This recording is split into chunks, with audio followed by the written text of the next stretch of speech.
And now may the words of my mouth and the meditations of all our hearts be ever more acceptable in your sight, O Lord, our rock and our Redeemer. Amen. Please be seated. Amazing grace, how sweet the sound that saved a wretch like me. I once was lost, but now I'm found, was blind, but now I see. It's one of the most famous hymns in history, and it was written by a wretch of a man. In the 18th century, John Newton was raised in his earliest years by a devout Christian mother who died far too early.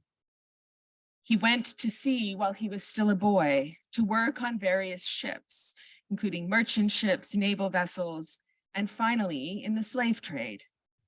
During one particularly bad storm at sea, Newton had a sudden spiritual conversion.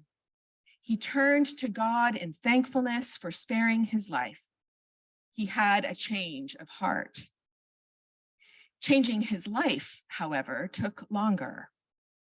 His awareness of the humanity of the cargo he carried developed only gradually.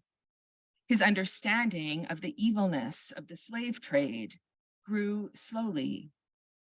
Eventually, though, he returned to England, where he was ordained as an Anglican priest and became an abolitionist, working alongside William Wilberforce to end the British slave trade.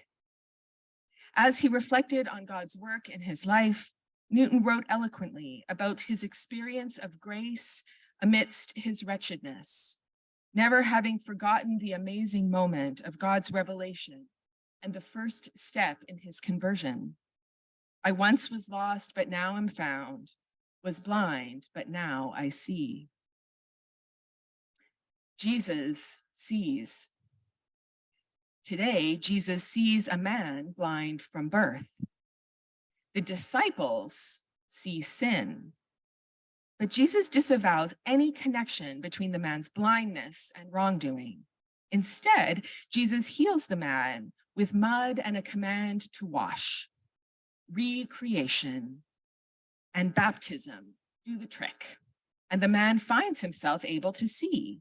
The man's life is changed. His change of heart has to wait, for the change in his life leads to controversy in the community. Neighbors and religious leaders alike have a hard time seeing. Jesus, you see, broke Sabbath rules with the healing. Jesus performs the healing miracle outside of the established system. So the Pharisees see sin. They are blind to the work of God that Jesus does in the world. And when they ask the man for an explanation, he has no grand insight. He only knows his life has changed. Though I was blind, he says, now I see. The argument continues, and finally the man is driven out of his community. His life has changed again, and so Jesus seeks him out. Do you believe in the Son of Man? Jesus asks. Who is he? The man responds, which makes sense. The first time the man met Jesus, he was blind. Of course he doesn't know him. So Jesus clarifies, you have seen him, and the one speaking with you is he. The man doesn't hesitate. Lord, I believe. His heart changes, matching his changed life. I once was lost, but now I'm found, was blind, but now I see. I have known about the connection between the transatlantic slave trade and the music and dance forms that I dearly love for many years. Jazz, swing, hip hop, tap, funk, Charleston, salsa, soca, reggae, the blues, just to name a few. So much amazing dance and music has its roots across the pond, along the shores of West Africa.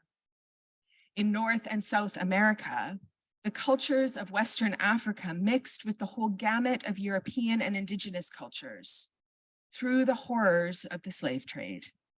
It was a truly evil system through which millions of people were kidnapped, beaten, sold, raped, tortured, and murdered.